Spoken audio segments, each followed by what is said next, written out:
ಬಳಸಿ ಅದನ್ನು ಹಾಳು ಕಡಿಯುತ್ತದೆ ಎನ್ನುವಂತ ವಿಚಾರವನ್ನು ತಿಳಿದಾಗ ನಮ್ಮವರೇ ಆದಂತ ಅತಿ ಬಲಾನ್ವಿತರು ಅಕ್ಷಯ ಕುಮಾರನನ್ನು ಕಳಿಸಿಕೊಟ್ಟೆ ಆರನ್ನು ಕೊಂದು ಕಳೆಯಿತಂತೆ. ಅಷ್ಟರ ಒಟ್ಟಿಗೆ ಅವರೊಟ್ಟಿಗೆ 10,000 ರಾಕ್ಷಸರನ್ನೆಲ್ಲ ಕೊಂದಿತಲ್ಲ.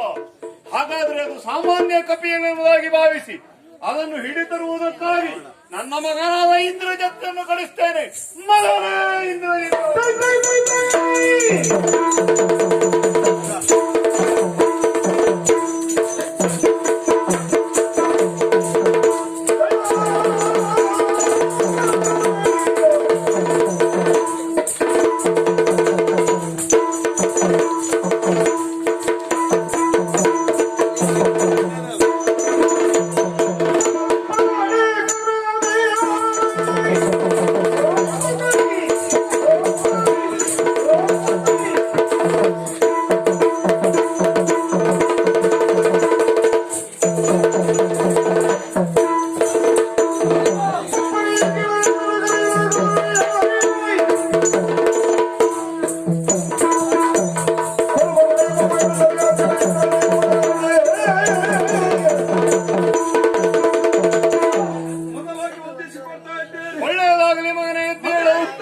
ಸಭೆಗೆ ಬರಲಿ ಅಂತ ಕರೆ ಆಯ್ತು.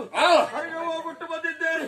ನನ್ನನ್ನು ಕರೆಯುವುದಕ್ಕೆ ಬಲವಾದ ಉದ್ದೇಶ ಅಂತ ಹೇಳಬೇಕು. ನಿನಗೆ ಗೊತ್ತಿಲ್ಲದ ವಿಚಾರ ಅಲ್ಲ ಅದು. ನಮ್ಮ ಈ ಲಂಕೆಗೆ ಒಂದು ವಾನರ ಸೇರಿದೆ. ಅದು ನಮ್ಮ ಉಪಬಲವನ್ನೆಲ್ಲ ಹಾಳುಗೆಡಿತಾ ಉಂಟು. ಕೇವಲ ಒಂದು ಮರ್ಕಟ ಅದಲ್ಲ, ಅತಿ ಬಲಾನ್ವಿತನು. ಅವನು ಎಳೆ ತರುವ ಉದ್ದೇಶದಿಂದ ನಿನ್ನನ್ನು ಕರೆದಿದ್ದೇನೆ. ಸಂಪೂರ್ಣ ಸೇನಾ ಬಲವನ್ನು ಸೇರಿಕೊಂಡು ಹೋಗಿ ಮರ್ಕಟವನ್ನು ಹಿಡಿದು